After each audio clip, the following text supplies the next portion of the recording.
PDCA cyklus.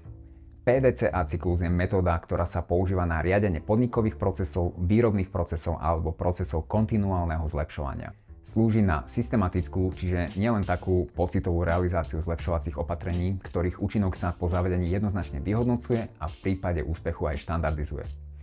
PDCA je základným cyklom neustáleho zlepšovania procesov a je veľmi účinný v kombinácii s poslednou fázou value stream managementu, implementácie zlepšení. PDCA sa skladá zo 4 krokov, ako tomu napovedá samotný názov. Plan, do, check, act. Alebo po slovensky naplánuj, vykonaj, skontroluj alebo over a konaj. V kroku plánovania sa sformuluje cieľ, opíše sa aktuálny stav a na základe hypotézy o príčine problému sa sformulujú opatrenia vedúce k zlepšeniu súčasného stavu.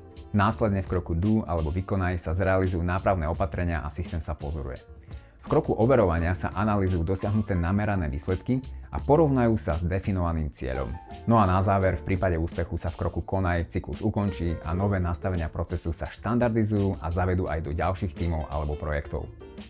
Systém sa pozoruje dlhšiu dobu a na novo sa pripravuje spustenie ďalšieho cyklu.